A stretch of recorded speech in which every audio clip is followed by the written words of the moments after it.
তোমাদের সবাইকে দাদার কাস্টমার স্বাগতম জানাই। হ্যালো ক্লাস 7, তারপরে বলো কেমন আছো তুমি? আজকে সপ্তম শ্রেণীর ইতিহাসের দ্বিতীয় পর্যায়ক্রমিক মূল্যায়নের 25 নম্বরের একটি নমুনা প্রশ্নপত্র আলোচনা করব। চিন্তা নেই, আমি উত্তরও বলে দেবো সঙ্গে সঙ্গে। তোমাদের প্রত্যেকটা পরীক্ষায় কিন্তু 25 নম্বরে হবে সেকেন্ড ইউনিট টেস্টের, আর সময় থাকবে 50 মিনিট। প্রথমত দেখে নাও সিলেবাসে কী কী আছে, অর্থাৎ কোন কোন চ্যাপ্টার তোমার পড়তে হবে ইতিহাসের। দিল্লি সুলতানি, মুঘল সাম্রাজ্য, নগর বণিক ও বাণিজ্য। পরীক্ষা কবে হবে চলো জানি, 29শে আগস্ট থেকে 8ই সেপ্টেম্বরের মধ্যে। তবে স্কুল ভিত্তিক সিলেবাস বা ডেট চেঞ্জ হতে পারে। এবার চলো একটা প্র্যাকটিস সেট আলোচনা করি। যারা যারা মক টেস্ট দিবে শুরু করে দাও। দেখো 1 নম্বর যেটা আছে, সঠিক উত্তর নির্বাচন করো। 6টি প্রশ্ন, 6 নম্বর। 1 নম্বর, লোদি বংশের শেষ সুলতানের নাম সিকান্দার লোদি, রাজিয়া, ইব্রাহিম লোদি। সঠিক অপশন কী হবে একটু ভাবো। তুমি জানো এটা, আমি জানি, ভাবো একটু। চলো এবার আমি সঠিক উত্তরটা বলি তাহলে, ইব্রাহিম লোদি। তাহলে কি হলো, লোদি বংশের শেষ সুলতানের নাম হচ্ছে ইব্রাহিম লোদি। 2 নম্বর, খানুরা যুদ্ধ হয়েছিল 1527 খ্রিস্টাব্দে, 1525 খ্রিস্টাব্দে, 1530 খ্রিস্টাব্দে। এর মধ্যে সঠিক অপশনটি হবে 1527 খ্রিস্টাব্দে। এটা যথেষ্ট ইম্পর্টেন্ট প্রশ্ন এগুলো। 3 নম্বর, পানিপথের প্রথম যুদ্ধ হয়েছিল 1757 খ্রিস্টাব্দে, 1626 খ্রিস্টাব্দে, 1526 খ্রিস্টাব্দে। দেখো পানিপথের প্রথম যুদ্ধ হয়েছিল 1526। 4 নম্বর, 12 ভূঁইয়াদের মধ্যে অন্যতম ছিলেন ঈশা খান, আদিল শাহ, মীর কাসিম। সঠিক অপশনটা কী হবে ভাবো একটু। তো হবে ঈশা খান। 5 নম্বর, দেখো ভারতবর্ষের প্রথম মোগল বাদশাহ হলেন আকবর, বাবর, হুমায়ুন। সঠিক অপশনটা কী হবে, বাবর। বাবার হলো আবার জ্বর সারবে ওষুধে, অর্থাৎ বাবর নামটা প্রথম। 6, দিল্লি শহর গড়ে ওঠার ভিত্তি হলো গঙ্গা নদী, সিন্ধু নদী, যমুনা নদী। সঠিক অপশনটা হবে কি বলো তো, যমুনা নদীর। মানেটা কি দেখো, দিল্লি শহর যে নদীর তীরে অবস্থিত সেটা হচ্ছে যমুনা নদী, মনে থাকবে। তার মানে দিল্লি শহর যমুনা নদীর তীরে অবস্থিত। 2 যে প্রশ্নগুলো আছে, একটি বাক্যে উত্তর দিতে হবে। 6টা প্রশ্ন, 6 নম্বর। 1, জিজিয়া কর প্রথম সিন্ধু প্রদেশে কে চালু করেছিলেন? উত্তরটি দেখো, মোহাম্মদ বিন কাসেম। তারপরে ভাস্কো দা গামা কে ছিলেন? উত্তরটি দেখো, ভাস্কো দা গামা একজন পর্তুগিজ নাবিক ছিলেন যিনি ভারতে আসার জলপথ আবিষ্কার করেছিলেন। তারপরে 3 নম্বর, মুঘল আমলে ভারতের প্রধান বন্দর কোনটি ছিল? উত্তরটি হবে সুরাট। তারপরে 4, কে পবনদূত গ্রন্থে রচনা করেছিলেন? উত্তরটি ধৈ। তারপরে দূরবাস কি?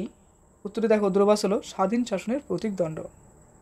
তারপরে প্রশ্ন, কে আইনি আকবরী গ্রন্থটি রচনা করেছিলেন? উত্তরটি কী বলতো, আবুল ফজল।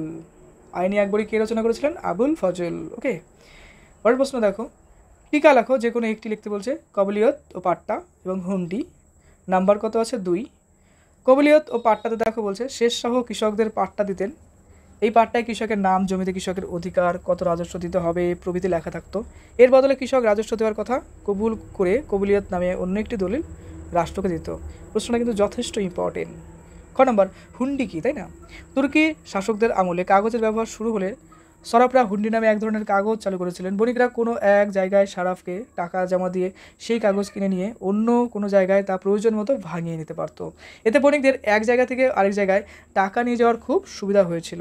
অর্থাৎ টাকার কাজটা এখানে কিন্তু করতো হুন্ডি, তাই না? পরের প্রশ্ন দেখো 4, নিচে যে কোনো 2টি প্রশ্নের উত্তর দাও।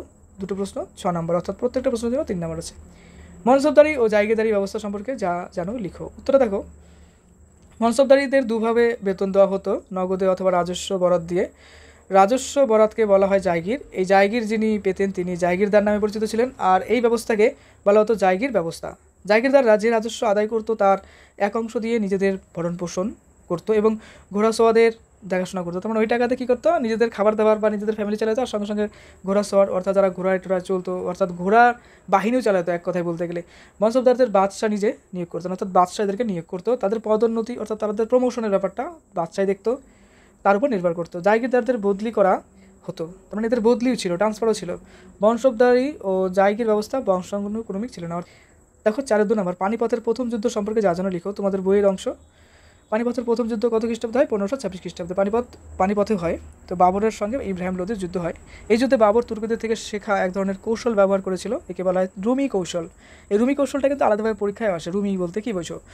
অনেকটা নাম মনে হচ্ছে না, অনেকের নাম হয় রুমি। মুঘলদের ঘরসওয়ার তীরন্দাজ বাহিনী ছিল খুব গুরুত্বপূর্ণ। তাছাড়াও তাদের গোলন্দাজ বাহিনী ছিল। বাবরের সৈন্যের সংখ্যা কিন্তু লোদিদের তুলনায় কম ছিল, কিন্তু বাবর ছিলেন যুদ্ধে পটু, অর্থাৎ খুব ভালো যুদ্ধ পারত। যুদ্ধক্ষেত্রে ইব্রাহিম লোদির মৃত্যু হয় এবং দিল্লি ও আগ্রায় মুঘলদের শাসন প্রতিষ্ঠা হয়। সুলতান ইলতুৎমিশের সামনে প্রধান যে সমস্যাগুলি ছিল তার মধ্যে 3টি উল্লেখ করো, মোস্ট ইম্পর্টেন্ট। উত্তরাধিকারী সংক্রান্ত সমস্যা, যেহেতু ইলতুৎমিশ ছিলেন কুতুবুদ্দিনের জামাই, তাই অনেকেই তাকে কুতুবুদ্দিনের যথার্থ উত্তরাধিকারী হিসেবে মেনে নেননি, অর্থাৎ জামাই এই ব্যাপারটা ভাবতো। দ্বিতীয়ত আমিরদের বিদ্রোহ। আমির বলতে এই সময় দিল্লির ইলতুৎমিশের বিরুদ্ধে কয়েকজন আমির প্রকাশ্যে বিদ্রোহ ঘোষণা করেন, তার সঙ্গে সঙ্গে শুরু হয় গোপনে বিভিন্ন রকম ষড়যন্ত্র। তারপর 3 নম্বর দেখো বৈদেশিক আক্রমণ। এই সময় কী হয়, বৈদেশিক আক্রমণ, বিশেষ করে সিন্ধুর শাসনকর্তা যে ছিলেন অর্থাৎ নাসিরউদ্দিন কুবচা, মুলতান থেকে এসেছিল, এসে কী করছিল যে লাহোর এবং পাঞ্জাবের কিছু অংশ দখল করে নিয়েছিল। তো এরকম একটা বাড়তি চাপে হলে পরে তো ইলতুৎমিশের প্রবলেম হবেই, তাই না, তার শাসন কার্য প্রবলেম হবে। তো এই সমস্যাগুলো কিন্তু দেখা দিয়েছিল।